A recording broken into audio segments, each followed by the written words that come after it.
ओम सभी को नमस्ते। ओम का उच्चारण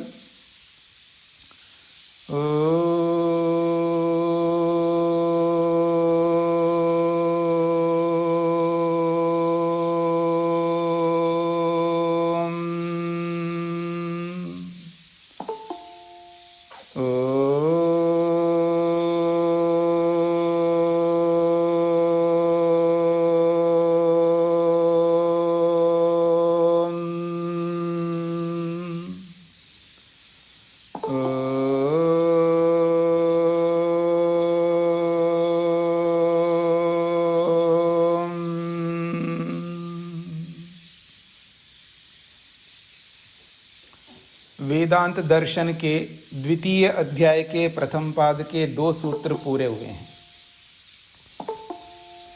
तीसरे सूत्र से प्रारंभ करते हैं। स्मृति में विरोध आएगा। एक स्मृति कुछ और कह रही है, दूसरी स्मृति कुछ और कह रही है, तो परस्पर विरोध आएगा। तो उसका समाधान किया है, कोई विरोध नहीं आएगा, उसका समन्वय करना चाहिए। तो आत्मा यानी जीवात्मा, सत्वरजतम रूपी प्रकृति और परमात्मा ब्रह्म, ये तीनों अनादि हैं।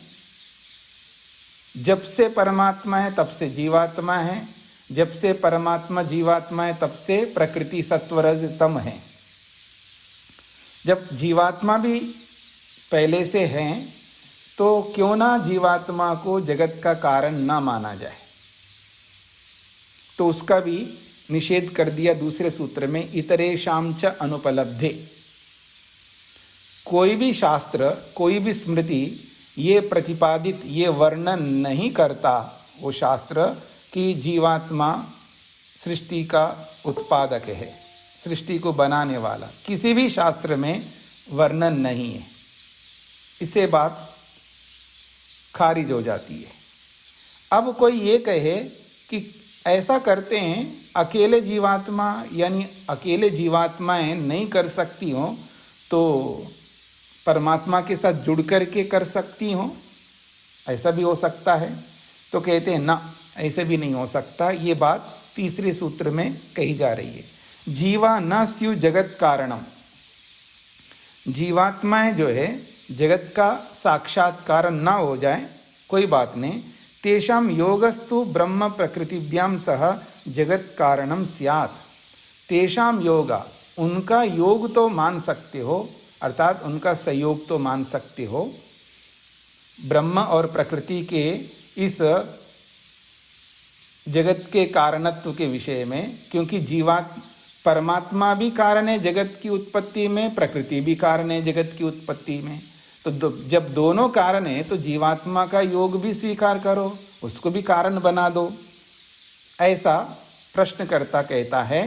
तो अत्र उच्यते, इस प्रश्न का समाधान किया जा रहा है। एतेन योगः प्रत्युक्तः। एतेन योगः प्रत्युक्तः। एतेन का अर्थ है ब्रह्म और प्रकृति, इनके दोनों के साथ में जीवात्मा का योग, उनका संयोग, उसका भी प्रत्युक्ता, उसका भी खंडित मानना चाहिए, उसका निषेध मानना चाहिए। नहीं, जीवात्मा का किसी प्रकार का संयोग उत्पत्ति के विषय में नहीं हो सकता। एतेन ब्रह्म प्रकृतिभ्यां सह तेषां योगो अपि निराकृतो वेदितव्यः। भाष्यकार कह रहे हैं, एतेन अर्थात ब्रह्म प्रकृतिभ्याम सह, परमात्मा और प्रकृति के साथ साथ तेषाम योगा, जीवात्माओं का संबंध, उनका योग, उनका संयोग भी निराकृता वेदितव्य, उसका भी निराकरण मान लेना चाहिए, उनका भी खंडन मान लेना चाहिए। अर्थात जीवात्माओं का संयोग भी नहीं हो सकता, ऐसा मान लेना चाहिए। यदा ते जीवा जगत कारणत्वं न भजन्ते तदा तेषां योगो जगत कारणम इति अनवसरम एव। जब जीवात्माएं जगत का कारण नहीं बन सकती है या जीवात्माएं जगत का कारण नहीं बनते हैं, तो उनका योग, उनका सहयोग भी जगत के कारण में क्यों जबरदस्ती आप लेना चाहते हैं? उनका सहयोग भी नहीं होगा।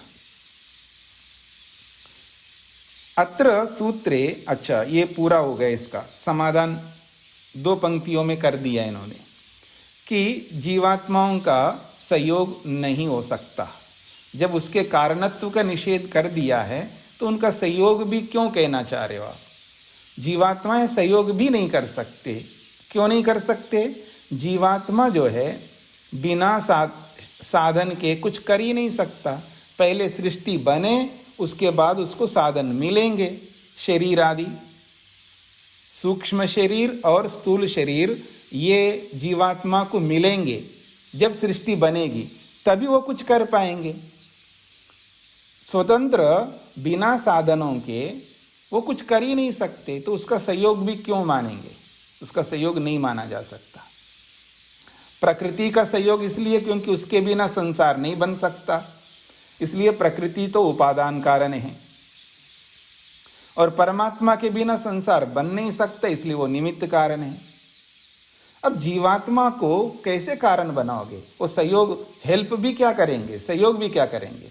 उनके पास तो सामर्थ्य नहीं है सहयोग करने का, न समझ है न साधन है, तो इसलिए जीवात्माओं का कोई सहयोग नहीं है।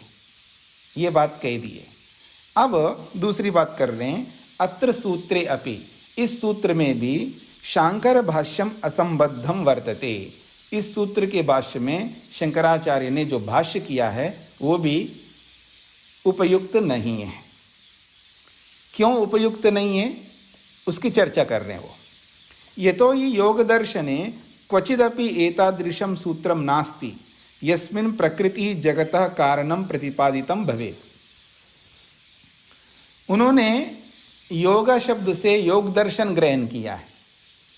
महर्षि कह रहा हूँ, आदि शंकराचार्य ने इस सूत्र की व्याख्या में जो सूत्र में योगा शब्द है, इस योगा शब्द से योग दर्शन अर्थ लिया है। उसका खंडन भाष्यकार कर रहे हैं। वो कहते हैं ये तो ही योग दर्शन है, योग दर्शन में क्वचिदपि, योग दर्शन के अंदर कहीं पर भी एतादृशम सूत्रम नास्ति, ऐसा कोई सूत्र नहीं है, यस्मिन, जिस सूत्र में प्रकृति जगतः कारणम प्रतिपादितम भवेत्, प्रकृति को जगत का कारण बताया हो। योग दर्शन में 195 सूत्र है जी। उन 195 सूत्रों में कोई एक ऐसा सूत्र नहीं है, वो सूत्र ये कहता हो कि प्रकृति जगत को उत्पन्न करती है या प्रकृति ही जगत को बनाती है, ऐसा कोई ऐसा सूत्र नहीं है। तदा योग प्रतिपादितः प्रकृते जगत कारणवादः प्रत्युक्तः निराकृतः इति कथनम अनवसरमेव। जब योग दर्शन ये कहता ही नहीं है कि प्रकृति जगत को उत्पन्न करती है, ऐसा कोई बात ही नहीं की है, तो उस योग दर्शन को लेकर के, उस योग दर्शन ने जो कहा है कि प्रकृति जगत को उत्पन्न करती है, उसका भी खंडन हो जाता है, ऐसा अर्थ करना ये अनुचित हो जाएगा। अगर योग दर्शन प्रतिपादित करता हो कि प्रकृति जगत को उत्पन्न करती है, तब तो उसका खंडन करना बनता है। जब वो कहता ही नहीं है योग दर्शन, फिर योग को लेकर के खंडन करना ये अनुचित हो जाता है, ये कहना चाह रहे हैं। अपरम च, एक और दोष दिखा रहे हैं शांकर भाष्ये, शंकराचार्य के भाष्य में, सूत्र वैयर्थ्य दोष अभी प्रसज्यते। शंकर के उस भाष्य को देखने से वेदव्यास ने जो सूत्र बनाया है, ये तेन योगा प्रत्युक्ता, ये व्यर्थ सिद्ध होता है। सूत्र ही नहीं बनाना चाहिए, ऐसी बात समझ में आती है। तो सूत्र बनाने का भी व्यर्थ प्रयोजन हो जाएगा इस तरह का भाष्य करने से। क्यों? यदा खलु स्मृति अनवकाश, ये जो पहला वाला सूत्र है ना, स्मृति को अवकाश न मिलने का प्रसंग आएगा, ये जो सूत्र है, इति सूत्र भाष्ये प्रकृत्याख्यस्य अव्यक्तस्य जगत कारणत्वं प्रतिषिद्धम। उस प्रथम सूत्र में प्रकृति संसार को बनाने वाली नहीं है, उसका खंडन ही कर दिया है। तदानीं सांख्य प्रतिपादितं वा योग प्रतिपादितं वा स्यात् तत्सर्वमपि प्रतिषिद्धं भवति एव। जब प्रथम सूत्र में ये बात कही गई है कि प्रकृति जगत को उत्पन्न नहीं करती है, अर्थात वो करता नहीं है, वो निमित्त कारण नहीं है, इसका खंडन कर दिया। जब खंडन कर दिया है तो चाहे वो सांख्य में प्रतिपादित हो चाहे योग में प्रतिपादित हो, सभी का खंडन हो जाएगा, क्योंकि ये सब स्मृति ग्रंथ है। ये कहना चाह रहे हैं, कह रहे हैं स्मृति अनवकाश दोष प्रसंग इति चेत। ये जो पहला सूत्र है, इस सूत्र में क्या कहा है जी? प्रकृत्याख्यस्य अव्यक्तस्य, प्रकृति नामक जो अव्यक्त वस्तु है ये जगत का कारण नहीं है, ऐसा प्रतिषिद्धम, उसका खंडन किया है। तदानीम ऐसी स्थिति में सांख्य में प्रतिपादित हो या योग में प्रतिपादित हो, तत्सर्वम प्रतिषिद्धम भवति एव, उन सबका खंडन हो जाएगा, क्योंकि वह नाम लेकर के तो बोला नहीं है कि भाई इस स्मृति ने जो बोला है उसका खंडन हम कर रहे हैं। किसी स्मृति का नाम लेकर के तो बोला नहीं है सूत्रकार ने, वो तो स्मृति मात्र का खंडन कर रहे हैं। नहीं पृथक सूत्र रचना आवश्यकता वरीवर्ती। तो ऐसी स्थिति में फिर एतेन योगा प्रत्युक्ता, ऐसा सूत्र बनाने की आवश्यकता भी नहीं होगी। यदि इस सूत्र का अर्थ योग दर्शन ले लेंगे आप, तो इस योग दर्शन लेकर के खंडन करना, सूत्रकार का सूत्र बनाना व्यर्थ सिद्ध हो रहा है। क्यों व्यर्थ सिद्ध हो रहा है? प्रथम सूत्र से ही जो बात सिद्ध हो रही है, ऐसे सिद्ध बात को तीसरा सूत्र बना करके फिर खंडन करना, ये व्यर्थ प्रतीत होता है। ये ऐसा भाष्यकार कहना चाहते हैं। पूर्व सूत्रे सूत्रकारेण सांख्य शब्दम आदाय तु निराकरणम नैव कृतम। पूर्व सूत्रे, पहले वाले सूत्र में महर्षि वेदव्यास ने सांख्य शब्द को लेकर के कोई निराकरण नहीं किया है। पूर्व सूत्र का मतलब है दूसरे सूत्र में भी अगर आप लो तो दूसरे सूत्र में भी उन्होंने कोई निराकरण तो नहीं किया, सांख्य दर्शन का निराकरण किया हो कि सांख्य दर्शनकार प्रकृति को जगत का कारण मानते हैं और उसका निराकरण, उसका निषेध कर दिया हो। तो पूर्व सूत्रे सूत्रकारेण सांख्य शब्दम आदाय तो निराकरणम नैव कृतम, ये ना, जिससे अगर दूसरे सूत्र में सांख्य शब्द को लेकर के निषेध किया हो, उसके बाद में इस तीसरे सूत्र में योग का निषेध कर रहे हो, ऐसा तो कोई बात नहीं है।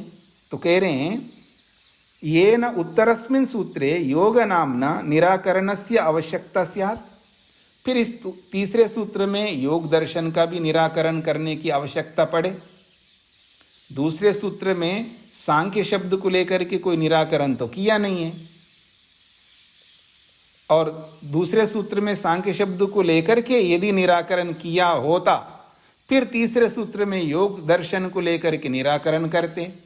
ऐसा तो कोई प्रसंग बिल्कुल नहीं है। यदि ही प्रकृत्याख्यस्य अव्यक्तस्य जगत कारणत्व निराकरणार्थम सूत्रमिदम आचार्येण विरच्येत। और इसीलिए इस प्रकृति को लेकर के, जगत के कारणत्व को लेकर के सूत्रकार महर्षि वेदव्यास ने ऐसी तीसरे सूत्र की रचना कर सके। तदा स्मृति अनवकाश वाला जो पहला सूत्र है, यदि मान करके चले ये एतेन योगा प्रत्युक्ता, ये जो सूत्र है इसमें योग दर्शन को लेकर के ही खंडन किया गया है, यदि किसी कारण से थोड़ी देर के लिए मान भी ले, तो ऐसी स्थिति में, ऐसी स्थिति को ध्यान में रख करके यहाँ पर बोला जा रहा है, ऐसी स्थिति में स्मृति अनवकाश वाला जो पहला सूत्र है, उस सूत्र के बाद में इतरेशाम च न अनुपलब्धे, इस सूत्र से पहले इस सूत्र को रख लेते। स्मृति अनवकाश वाला जो सूत्र है पहला, इस सूत्र के बाद में, और इतरेशाम च अनुपलब्धे इति सूत्राच्च प्राग, इस सूत्र से पहले एतेन योगा प्रत्युक्ता इति सूत्रस्य रचनया भवितव्यम।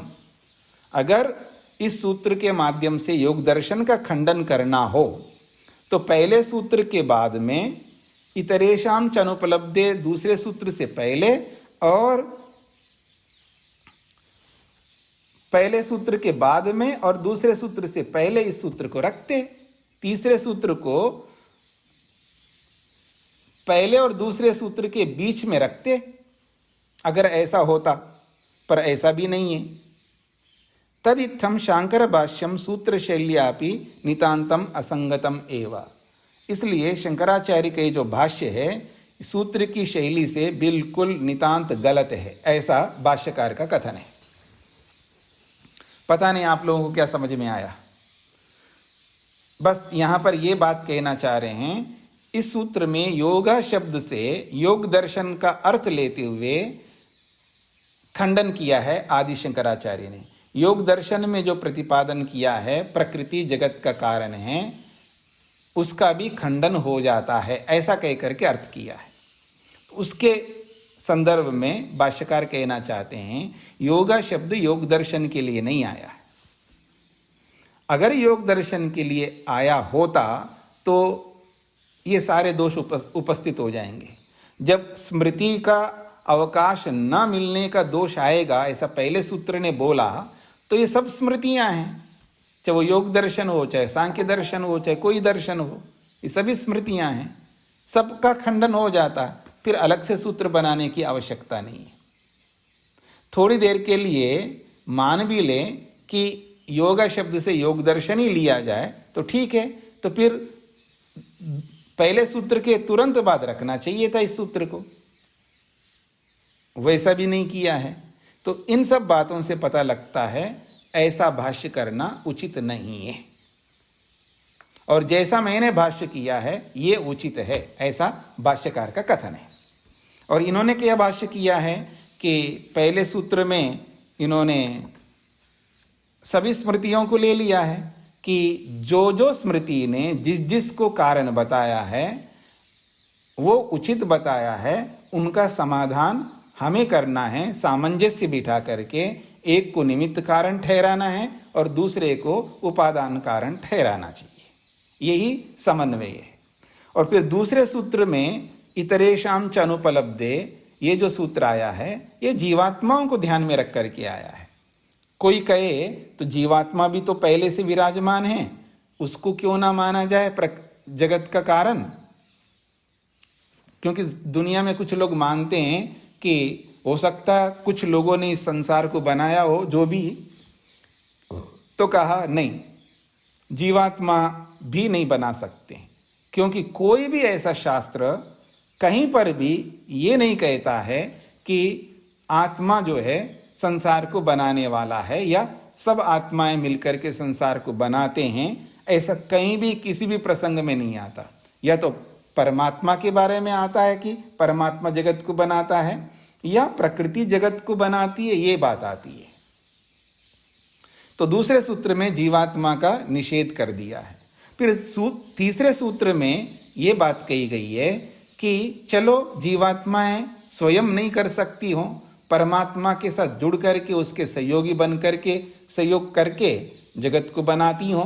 तो कहा नहीं, जब जीवात्माओं का वर्णन ही नहीं है, वो सहयोग ही नहीं कर सकते, वो कुछ कर ही नहीं सकते, तो उनका योग, उनका सहयोग भी नहीं हो सकता है।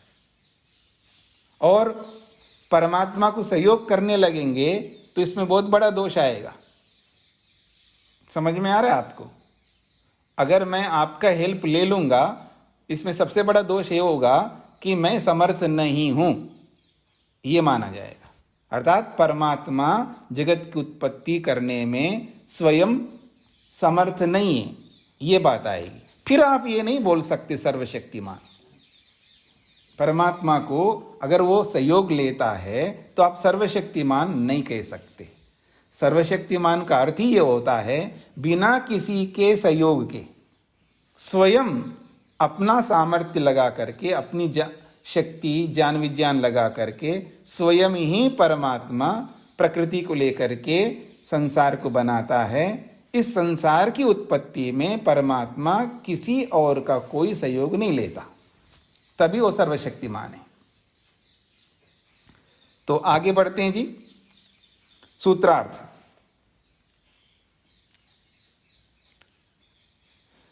द्वितीय सूत्र में कहे गए अनुसार, द्वितीय सूत्र में कहे गए अनुसार, द्वितीय सूत्र में कहे गए के अनुसार जीवात्माएं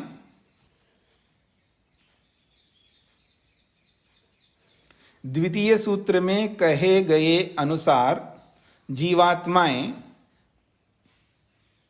परमात्मा व प्रकृति के साथ मिलकर भी, परमात्मा व प्रकृति के साथ मिलकर भी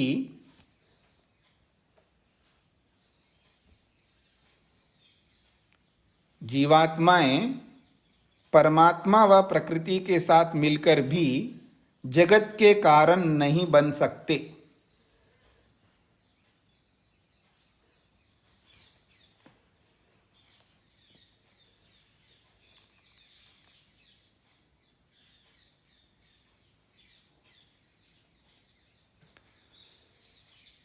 जीवात्माएं परमात्मा व प्रकृति के साथ मिलकर भी जगत के कारण नहीं बन सकते।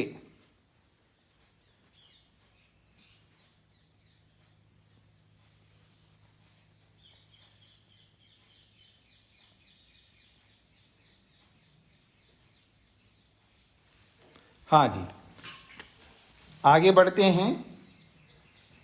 प्रकृति जगत उपादान कारणम इति अत्र विशिष्टो हेतु उपन्यस्यते। वो कहते हैं प्रकृति जो है जगत का उपादान कारण है। इस बात को समझाने के लिए विशेष हेतु प्रस्तुत किया जाता है। न विलक्षणत्वाद अस्य तथात्वं च शब्दात्, न विलक्षणत्वाद अस्य तथात्वं च शब्दात्। विलक्षणत्वात्, विलक्षणत्वात् का मतलब है विलक्षण होने से। अब विलक्षणता क्या होती है जी? विशेष धर्म होने से, विशेष गुणों के कारण से विलक्षणत्व होता है। सभी मनुष्य हैं जी, सभी मनुष्य हैं। अब सभी मनुष्य तो क्या विलक्षणता है, लेकिन अगर आपके सामने 8 फीट का आदमी आ जाए तो, मेरी बात समझ रहे हैं? सभी मनुष्य हैं, समझ, ठीक है, सामान्य सभी मनुष्य हैं, ठीक है, मनुष्य हैं। अगर कोई आपके समक्ष 8 फीट का आदमी आ जाए, अमूमन जो है 5 फीट, 5.5 फीट, 6 फीट, 6.5 ऐसे दिखते हैं। मान लो 7 फीट, वो भी बहुत बड़ा होता है। और 8 फीट का आदमी आपके सामने, तो विलक्षणत्व है ना, उसमें एक विशेष गुण आ गए ना, तो उसके अंदर एक विशेषता, एक विशेष धर्म। तो विलक्षणत्वाद का मतलब है विशेष गुण होने से, और न विलक्षणत्वाद का मतलब है विशेष गुण ना होने से, विशेषताओं के ना होने से। अस्य का मतलब है इस जगत के अंदर कोई विशेष गुण ना होने से। तथात्वम, तथात्वम का मतलब जैसा कारण है वैसा संसार है, कारण के अनुसार कार्य है। और शब्दात, ऐसे ही शब्द प्रमाण वर्णन करता है।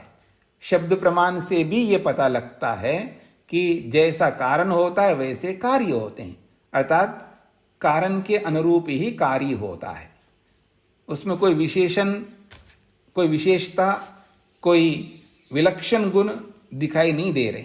इससे पता लगता है जैसे कारण होता है वैसे कार्य होते हैं। अस्य जगतो न विलक्षणत्वात् वैलक्षण्य रहितत्वात् समान धर्मत्वात्। इस जगत के अंदर कोई विलक्षणता ना होने से, अर्थात समान धर्म इनके अंदर होने से, प्रकृति अवश्यम उपादान कारणम अस्ति। इसलिए प्रकृति निश्चित रूप से उपादान कारण है, ये बात सिद्ध होती है। अब समान धर्म का मतलब क्या होता है? प्रकृति जड़ा जगदपि जड़म अस्ति। प्रकृति तो जड़ है, जगत भी जड़ है, ये समान धर्म है। तथात्वं च शब्दात्, तथात्वं कारणात् विलक्षणत्वं च शब्दात् प्रतिपाद्यते। कारणात् अविलक्षणत्वम, जैसा कारण है उसी के समान धर्म वाला जगत है, इस बात को शब्दात् प्रतिपाद्यते, शब्द प्रमाण से वर्णन किया जाता है। यानी शब्द प्रमाण भी यही कहता है जैसा कारण होता है वैसा ही कार्य होता है। इससे पता लगता है कि कारण के अनुसार कार्य है तो उस कार्य का जो उपादान कारण क्या है वो पता लग जाता है। और शब्द प्रमाण क्या कहता है जी? कारण गुण पूर्वक कार्य गुणो दृष्ट। ये वैशेषिक दर्शन का एक बहुत महत्वपूर्ण सूत्र है। वैशेषिक दर्शनकार महर्षि कणाद ये कहते हैं जो कार्य होते हैं, जो भी कार्य पदार्थ होते हैं, निर्मित वस्तुएं होती हैं, निर्मित वस्तुओं में जो जो आपको दिखाई देता है, निर्मित वस्तुओं में जो जो गुण दिखाई देते हैं, जो जो विशेषताएं दिखाई देती है, वो सब के सब कारणों में होते हैं। कारणों में होने के कारण से ही कार्य में आते हैं। तो इसलिए कह रहे हैं कारण गुण पूर्वक कार्य गुणो दृष्टा। कार्यों का गुण जो है, कार्यों के जो धर्म हैं वो कारण गुण पूर्वक होते हैं। कार्यों के जो गुण हैं, कार्यों के जो धर्म हैं या कार्य में जो गुणों को देखा जाता है वो कारण गुण पूर्वक होते हैं। अर्थात जैसे कारणों में गुण होते हैं वैसे ही कार्य में आते हैं। ये इसका अभिप्राय है। इससे भी पता लगता है कि प्रकृति जो है जगत का उपादान कारण है। सूत्रार्थ लिखिएगा। प्रकृति ही जगत का उपादान कारण है। प्रकृति ही जगत का उपादान कारण है। प्रकृति ही जगत का उपादान कारण है क्योंकि जगत में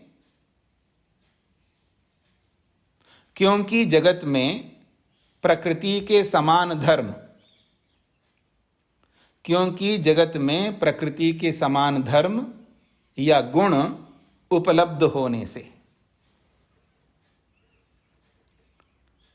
प्रकृति ही जगत का उपादान कारण है क्योंकि जगत में प्रकृति के समान धर्म या गुण उपलब्ध होने से, और ऐसा ही शब्द प्रमाण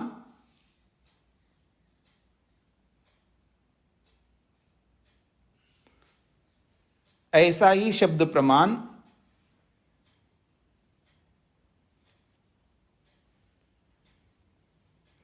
ऐसा ही शब्द प्रमाण के द्वारा वर्णन होने से, ऐसे ही शब्द प्रमाण के द्वारा वर्णन होने से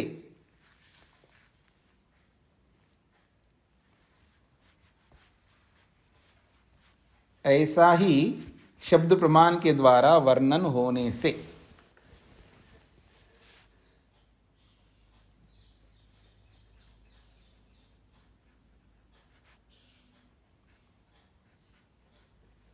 हाँ जी, आगे बढ़ते हैं जी। अब एक प्रश्न के रूप में प्रस्तुत किया जा रहा है। एक बार और सूत्रार्थ बता दीजिए एक बार और। जी, प्रकृति ही जगत का उपादान कारण है क्योंकि जगत में प्रकृति के समान धर्म या गुण, क्योंकि जगत में प्रकृति के समान धर्म या गुण उपलब्ध होने से, और ऐसा ही शब्द प्रमाण द्वारा वर्णन होने से, ऐसा ही शब्द प्रमाण द्वारा वर्णन होने से। अब एक प्रश्न प्रस्तुत किया जा रहा है कि आप कहते हो कि प्रकृति में और जगत में समान धर्म है, जैसी प्रकृति है वैसा ही जगत है, कोई विरोध तो है ही नहीं है, दोनों समानत्व को रखते हैं। तो एक प्रश्नकर्ता एक प्रश्न कर रहा है, ऐसा तो नहीं लगता। देखिएगा क्या लग रहा है। कथम उच्यते अविलक्षणत्वम समानधर्वत्वम जड़त्वम जगति विद्यते। आप ये बात कैसे कह रहे हो कि अविलक्षणत्व है, अर्थात दोनों में समान धर्मत्व है, दोनों में जड़त्व है, ऐसा आप कैसे कह रहे हो? यावता, जबकि क्वचित चेतनत्वम खलु अपि शास्त्रेषु प्रतिपाद्यते। कहीं कहीं शास्त्रों में प्रकृति को चेतन के रूप में भी वर्णन करते हैं। कभी कभी शास्त्रों में चेतन के रूप में वर्णन किया जाता है। ये कह रहे हैं कुछ स्थानों में शास्त्रों में प्रकृति को या जगत को चेतन के रूप में वर्णन किया जाता हुआ देखा जाता है। जैसे कहते हैं क्वचित चेतनत्वम खलोपि शास्त्रेषु प्रतिपाद्यते, कहीं कहीं पर शास्त्रों में प्रकृति को चेतन के रूप में प्रतिपादित किया जाता है या वर्णन किया जाता है। जैसे कि मृद अब्रवीत, मिट्टी ने बोला। मृत का अर्थ होता है मिट्टी।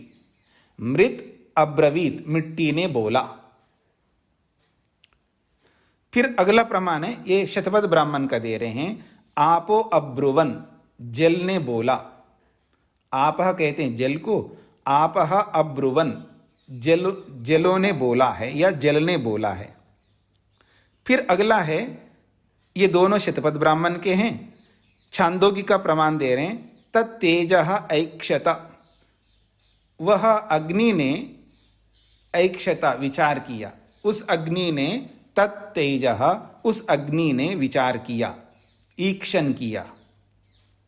फिर छांदोग्य का ही दे रहे हैं, ता आपह ऐक्षन्त, वे जो पानी हैं उन्होंने ईक्षण किया। फिर केनोपनिषद का दे रहे हैं, ते अग्निम अब्रुवन विजानी ही किम एतद यक्षम इति। एक प्रसंग आया था केनोपनिषद में कि इंद्रियों में झगड़ा हो गया, कौन बड़ा कौन छोटा, इस संदर्भ में। तो ते अग्निम अब्रुवन, वो सब इंद्रियों ने अग्नि को बोला, विजानी ही किम एतद यक्षमिति, हे अग्नि तुम एक काम करो, जाओ ये यक्ष कौन है उसको जानो। तेह वाचम ऊचुहु त्वम न उद्गाय, और फिर ते उन इंद्रियों ने वाचम ऊचुहु, वाणी को बोला है, त्वम न उद्गाय, तुम हमारे लिए उद्गान करो। ते ह इमे प्राणाः अहम श्रेयसे विवदमानाः ब्रह्म जग्मु। ते ह इमे प्राणा, वो सब के सब प्राण जो है निश्चित रूप से, हा का मतलब निश्चित रूप से, ते इमे प्राणाः, वे ये प्राण, अहम श्रेयसे विवदमाना, मैं श्रेष्ठ हूं, मैं बड़ा हूं, ऐसे विवाद करते हुए ब्रह्म जग्मु, ब्रह्मा के पास गए। इति, ये सब प्रमाण ये कहते हैं, ये इंद्रियां आपस में बोल रही हैं, अग्नि बोल रही है, और पानी बोल रहा है, पृथ्वी बोल रही है, ये सब बोल रहे हैं। और आप कहते हो समान धर्म है जगत में और प्रकृति में, समान धर्म है, विशेष धर्म तो है ही नहीं है। देखो हम आपको विशेष धर्म दिखा रहे हैं, आप लोगों को भी समझ में आ रहा होगा। तो अत्र उच्यते, इसका समाधान किया जा रहा है। अभिमानी व्यपदेशस्तु विशेष अनुगतिभ्याम, अभिमानी व्यपदेशस्तु विशेष अनुगतिभ्याम। कहते हैं अभिमानी व्यपदेशः तु भवति। अभिमानी व्यपदेश, व्यपदेश का अर्थ होता है कथन, वर्णन, और अभिमानी का मतलब है आलंकारिक वर्णन। अभिमानी व्यपदेश का अर्थ है आलंकारिक वर्णन, तो शास्त्रों में होता है, ये तो अलंकारिक वर्णन है। क्यों होता है जी अलंकारिक वर्णन? उसके पीछे दो हेतु दिया है। विशेष अनुगतिभ्याम, एक तो उनके विशेषत्व को बताना है, पानी के महत्व को बताना, अग्नि के महत्व को बताना।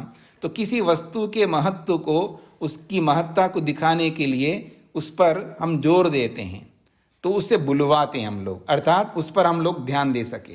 तो किसी वस्तु के विशेषत्व को बताने के लिए और उनके अंदर जो बदलाव होता है, उनके अंदर जो परिणाम होता है, उस परिणाम को दिखाने के लिए भी, अर्थात जैसे पानी ने ईक्षण किया कि मैं ये बन जाऊं, ऐसा उसने बोला है, तो वो जो बन रहा है पानी में बदलाव हो रहा है ना, उस बदलाव को दिखाना है। चाहे वो पानी ने विचार किया या अग्नि ने विचार किया है, या ये सब, इन सब के माध्यम से ये भी बताना चाह रहे कि देखो ये बदल रहे हैं, मतलब एक तत्व दूसरे तत्व में परिवर्तित हो रहा है ना। जैसे आकाश से वायु उत्पन्न हुई है, वायु से अग्नि उत्पन्न हुई है, ये जो प्रसंग आता है ना, तो इससे ये भी पता लगता है कि ये बदलाव को प्राप्त हो रहा है, इसमें परिवर्तन हो रहा है, इसमें परिणाम हो रहा है। अनुगति का मतलब है परिणाम, बदलाव। उनके बदलाव को, उनके परिणाम को दिखाने के लिए भी ऐसा अलंकारिक वर्णन होता है, एक कारण। और विशेष का मतलब है उन पदार्थों के विशेषत्व को, अर्थात उसके महत्ता को, उसके महत्व को, उसके इंपॉर्टेंस को दिखाने के लिए भी ऐसे अलंकारिक वर्णन होता है। ये बात कही है। स एष न याथार्थिका चेतनत्व व्यवहार, उनको चेतन के रूप में जो व्यवहार किया जा रहा है वो यथार्थ नहीं है। किंतु स तो खलु अभिमानी व्यपदेश, वो तो अभिमानी व्यपदेश है। अब ये अभिमानी व्यपदेश किसको कहते हैं, इस शब्द को खोला जा रहा है, इस शब्द को खोल करके समझा रहे हैं अभिमानी किसको कहते हैं। अभिमन्यते अर्थात अभिलक्ष्य कमपि वृत्तांतम मन्यते कल्प्यते। अभिमन्यते, अभिमन्यते को खोला है, अभिलक्ष्य, अभिलक्ष्य को भी खोला है, कमपि वृत्तांतम मन्यते कल्प्यते।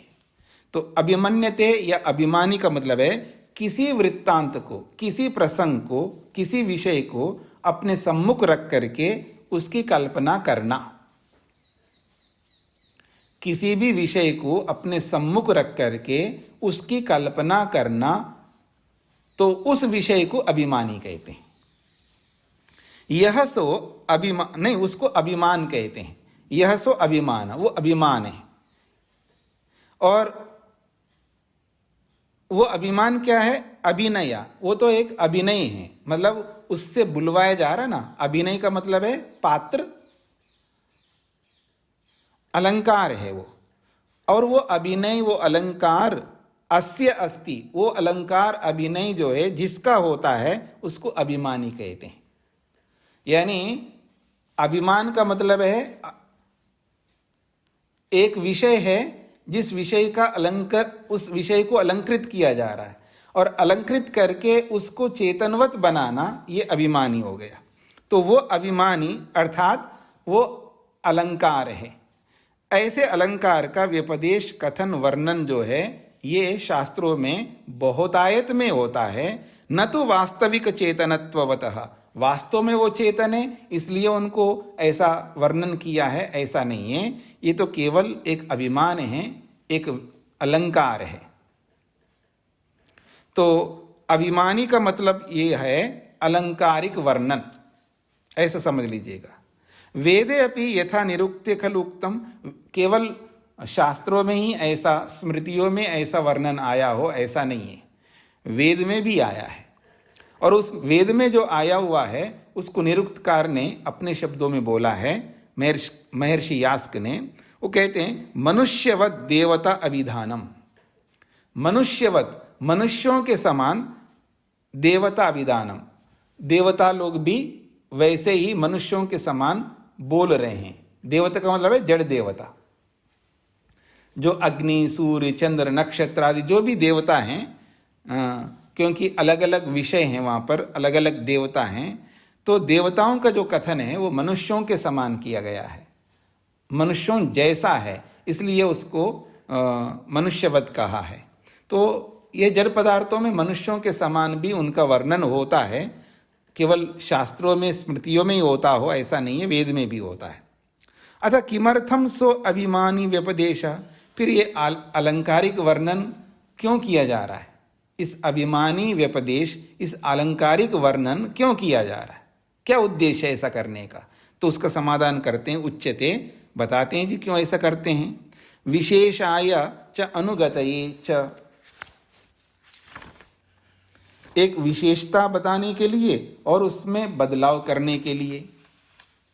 विशेषत्व प्रतिपादनाय, उसके अंदर विशेषता को दिखाना है, उस पदार्थ की विशेषता को बताना है।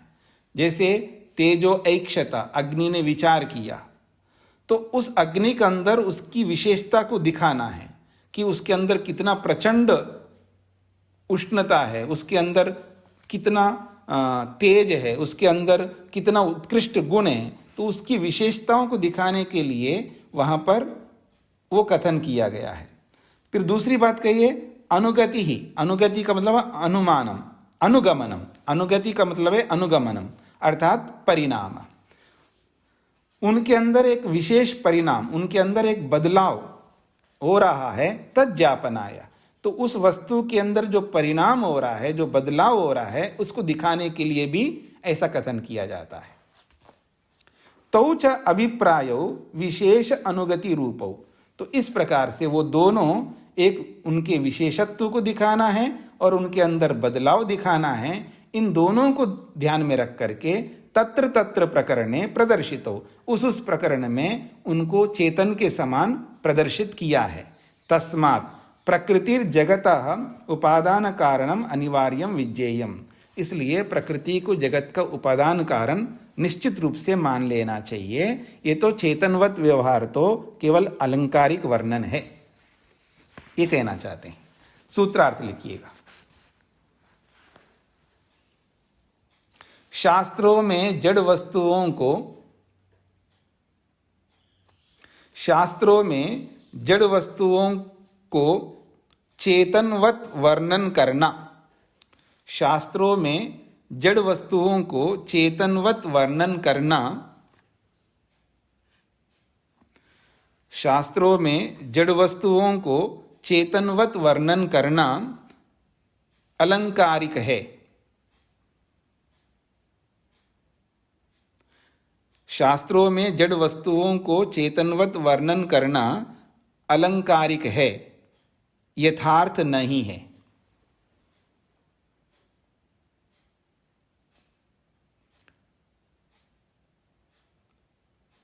अलंकारिक है, यथार्थ नहीं है।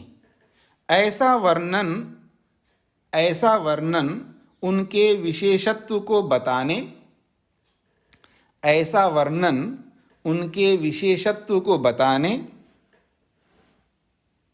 ऐसा वर्णन उनके विशेषत्व को बताने और उनके बदलाव रूपी परिणाम को बताना,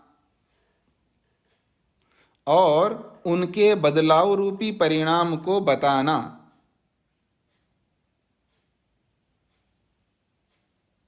उद्देश्य होता है।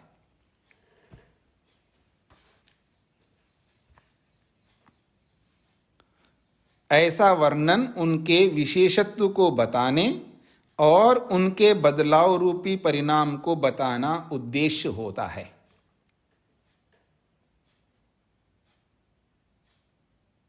शास्त्रों में जड़ वस्तुओं को चेतनवत वर्णन करना आलंकारिक है या अलंकारिक है, यथार्थ नहीं है। शास्त्रों में जड़ वस्तुओं को चेतनवत वर्णन करना अलंकारिक है, यथार्थ नहीं है। ऐसा वर्णन उनके विशेषत्व को बताने और उनके बदलाव रूपी परिणाम को बताना उद्देश्य होता है, या उनके परिणाम को बताना उद्देश्य है, ऐसा भी कह सकते हैं।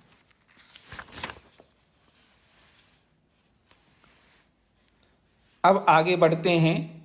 देखिए, केवल शास्त्रों में बोला जाता है या वेद में ही ऐसा अलंकारिक वर्णन है, ऐसा नहीं है। दृश्यते तु, लोक में भी ऐसा ही देखा जाता है। दृश्यते का मतलब है देखा जाता है। कहाँ? लोक में। लोक में भी ऐसा वर्णन देखा जाता है, आप सभी लोग करते हैं ऐसे। अयम अभिमानी व्यपदेशा, ये जो अलंकारिक वर्णन है, अभिनायिकः आलंकारिको वा, इसको अभिनायिक कहो या अलंकारिक कहो। तो ये जो अलंकारिक वर्णन है ये दृश्यते लोके अपि दृश्यते, लोक में भी संसार में भी ऐसा ही देखा जाता है। न केवलम वेदे व उपनिषत्सु एव वा, केवल वेद में या उपनिषदों में शास्त्रों में ही ऐसा नहीं है, लोक में तो भरमार है इनका कथन। जैसे उदाहरण दे रहे हैं, लौकिक उदाहरण, कूलम पिपतिशति, कूलम पिपतिशति, कूल कहते हैं किनारा, जैसे नदी का किनारा हो या घर के किनारा हो या कोई भी किनारा हो जो गिरने वाला हो, तो कूलम का मतलब किनारा। कूलम पिपतिशति, आदमी बोल रहा है कि ये किनारा गिरना चाहता है, ये जो किनारा है ये गिरना चाहता है, ऐसे लोक में बोलते हैं। ग्राम आजिगमिष्यति, अब कोई आदमी गांव जा रहा है तो वो ये बोलता है गांव आना चाहता है। मेरी बात समझ रहे हैं जी? गांव जो है आना चाहता है, किनारा गिरना चाहता है। कोई किनारा कोई चेतन वस्तु थोड़ा है, लेकिन बोला यही जा रहा है किनारा जो है गिरना चाहता है। अर्थात किनारा जो है गिरने के, क्या बोलते आप, गिरने के, गिरने के निकट है, कगार, गिरने के कगार पर है। ठीक बात है, किनारा जो है गिरने के कगार पर है, इसलिए हम लोग ऐसे बोलते हैं जी अब किनारा जो है गिरना चाहता है।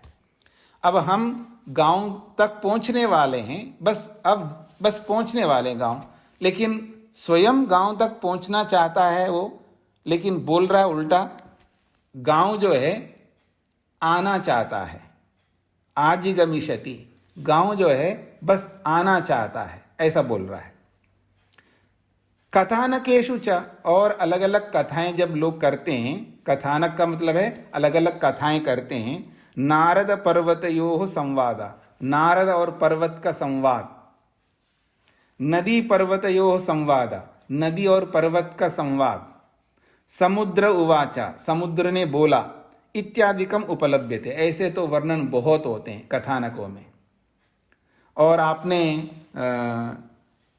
राम के बारे में भी सुना है, रामायण के काल में जब सीता को रावण लेके जाता है तो राम जो है उसका वर्णन आता है, वहाँ पर ढूंढने के लिए निकलते हैं राम, तो पहाड़ों से, नदियों से, वृक्षों से, वनस्पतियों से, सबसे पूछ रहे हैं।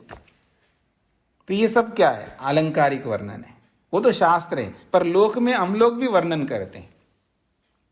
तो ये उदाहरण दिया है, किनारा गिरना चाहता है, गांव आना चाहता है, ऐसे ऐसे बहुत सारी बातें हम लोग बोलते रहते हैं।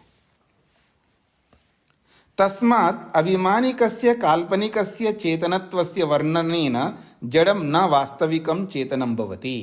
ये कहते हैं ये जो काल्पनिक जो चेतनत्व के समान, चेतन के समान ये जो वर्णन किया है, ये जड़, वास्तविक जड़ पदार्थ चेतन के रूप में बदल नहीं सकता। जड़म न वास्तविकम चेतनम भवति, जब वास्तविक जड़ पदार्थ है वो चेतन नहीं बन जाता है ऐसे वर्णन से। किंतु तत्तु जड़मेव तिष्ठति, वो हमेशा जड़ के रूप में ही बना रहता है। अतएव जड़म इदम जगत जड़ाया प्रकृति परिणामः। ये तो जड़ जगत दिख रहा है आपको, तो ये जड़ जगत जो दिखाई दे रहा है ये जड़ प्रकृति का ही परिणाम है। अतएव इदम जगत जड़म, इदम जड़ जगत, ये जो जड़ जगत है ये जड़ाया प्रकृति परिणाम है। ये जड़ जगत जड़ प्रकृति का ही परिणाम है, ऐसा समझ लीजिएगा। सा ही परिणामिनी, और वास्तव में प्रकृति ही परिणाम को प्राप्त होता है, अर्थात बदलने वाली है प्रकृति। परमात्मा तो अपरिणामी, परमात्मा में किसी प्रकार का परिणाम बदलाव नहीं होता है। क्यों? तस्य अखंडत्वात्, वो अखंड है, और एक रसत्वात्, एक रस है, और अनंतत्वात्, अनंत भी है। परमात्मा अखंड, एक रस, अनंत होने से उसमें कोई बदलाव नहीं हो सकता। ये जो अनंत होने से बदलाव नहीं हो सकता, ये बात समझ रही हैं आप? समझ रहे हैं आप लोग? अखंड होने से उसमें खंड नहीं हो सकते, विभाग नहीं हो सकते। एक रस होने से का मतलब है एक जैसा रहता है, और अनंत होने से भी उसमें बदलाव नहीं हो सकता। अनंत होने से बदलाव क्यों नहीं आ सकते? बदलाव के लिए जगह, स्पेस, खाली जगह चाहिए। हाँ, बदलाव के लिए खाली स्पेस चाहिए। वो अनंत है, अर्थात सर्वव्यापक है। जो वस्तु सर्वव्यापक है उसमें बदलाव हो ही नहीं सकते। मतलब ठस से मस नहीं हो सकता वो आदमी। हाँ, याद रखिएगा। तो बदलाव कैसे होंगे जी? परिवर्तन कैसे होंगे? चेंजेस जो है, बदलाव जो है, एक देशी वस्तु में होते हैं, वो भी कार्य वस्तुओं में होते हैं, कारण वस्तुओं में भी नहीं होते हैं। और नित्य वस्तुओं में कोई बदलाव नहीं होते हैं। अर्थात जैसे जीवात्मा है, वो एक देशी जरूर है, हाँ, वो नित्य है, और उसमें भी बदलाव नहीं होते, क्योंकि वो कार्य वस्तु नहीं है। तो जो कार्य वस्तु होते हैं उन्हीं में बदलाव होते हैं, और वो समस्त कार्य वस्तु एक देशी होते हैं। इसलिए परमात्मा अखंड एक रस अनंत होने से उसमें किसी प्रकार का परिणाम नहीं हो सकता, ये बात कही जा रही है। तस्मात् सतु जगतो निमित्त कारणम प्रकृतिस्तु उपादान कारणमिति सुतराम सिद्धम। इसलिए हम कहना चाहते हैं कि वह परमात्मा तो इस संपूर्ण जगत का निमित्त कारण है, और प्रकृति जो है वो उपादान कारण है। ये सुतराम सिद्धम, ये बहुत सरलता से, स्पष्टता से, बिना कठिनाई के ये बात सिद्ध होती है। इसमें कोई लाग लपेट की कोई बात ही नहीं है, ऐसा कहना चाहते हैं। सूत्रार्थ लिखिएगा। न केवल शास्त्रों में बल्कि लोक में भी, न केवल शास्त्रों में बल्कि लोक में भी, न केवल शास्त्रों में बल्कि लोक में भी, न केवल शास्त्रों में बल्कि लोक में भी जड़ वस्तुओं के विषय में,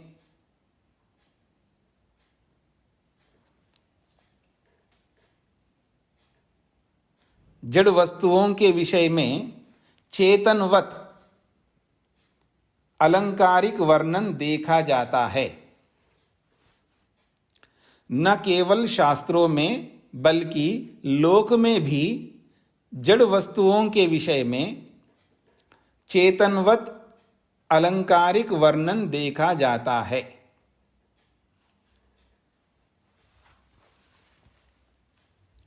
न केवल शास्त्रों में बल्कि लोक में भी जड़ वस्तुओं के विषय में चेतनवत अलंकारिक वर्णन देखा जाता है।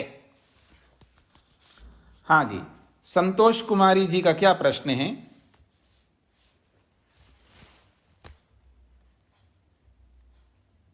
आपने हाथ खड़ा किया है जी, बोलिए क्या प्रश्न है? अच्छा, हाँ, बाई मिस्टेक हो गया था। अच्छा जी, ठीक है जी, ठीक है जी। तो किसी का कोई प्रश्न है?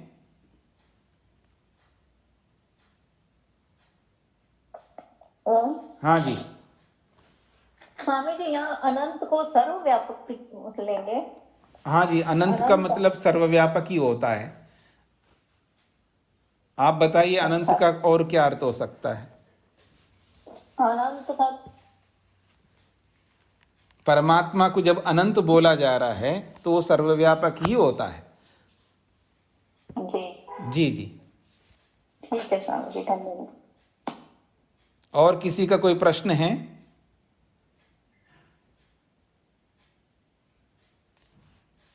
हाँ जी, किसी कुछ पूछना हो तो पूछ सकते हैं आप। अभी मेरे पास 5 मिनट है। प्रेम कुमार जी। स्वामी जी, अभी हमने ये इसी दृश्यते वाले में ही हमने अभी पढ़ा है कि परमात्मा जो है वो अपरिणामी है। जी, इसी प्रकार आत्मा भी अपरिणामी है। हाँ जी, बिल्कुल। जीवात्मा भी अपरिणामी है, उसमें भी कोई बदलाव नहीं होते, कोई चेंजेस नहीं होते, वो भी ठस से मस नहीं होता है, जैसा वैसा रहता है। वो परमात्मा जो है वो अपरिमाण वाला भी है। क्या कह रहे हैं? आपने अनंत बताया, हाँ, तो इसका कोई परिमाण भी नहीं है। नहीं, परिमाण देखिए, परिणाम और परिमाण दोनों अलग अलग शब्द है। परिमाण का मतलब है लंबाई चौड़ाई, और परिणाम का मतलब होता है बदलाव, चेंजेस। हाँ, तो परिणाम अलग जी, वो तो मैं समझ गया जी। जी लेकिन परिमाण में क्या आत्मा तो सूक्ष्म है और परिमाण भी है जी, और परमात्मा जो है वो सर्वज्ञ और सर्वव्यापक अनंत है। हाँ, तो अनंत का मतलब है कि उसका परिमाण नहीं है, या नहीं, वो भी परिमाण होता है, अनंत भी परिमाण होता है? देखिए, उसको अनंत परिमाण कहते हैं, अनंत परिमाण वाला है। परिमाण तो प्रत्येक वस्तु का होता है, वो अनंत उसका परिमाण भी अनंत है। तो दोनों आत्मा परमात्मा दोनों ही परिमाण वाले भी हैं। समझ जी, परिणामी है, ऐसे ही परिमाण वाले भी हैं जी। पहले एक सिद्धांत को समझ लीजिएगा, जिसको हम वस्तु कहते हैं, तत्व पदार्थ जिसका एग्जिस्टेंस है, सबके परिमाण होते हैं। कोई परिमंडल के रूप में, कोई लंबाई के रूप में, कोई चौड़ाई के रूप में, कोई 1 किलो के रूप में, कोई 10 किलो के रूप में, ऐसे अलग अलग परिमाण है। तो ऐसे जीवात्मा का सूक्ष्म परिमाण है, अणु परिमाण कहते हैं उसको। जीवात्मा को अणु परिमाण, बहुत सूक्ष्म परिमाण है, और परमात्मा को महत परिमाण कहते हैं, अर्थात अनंत परिमाण।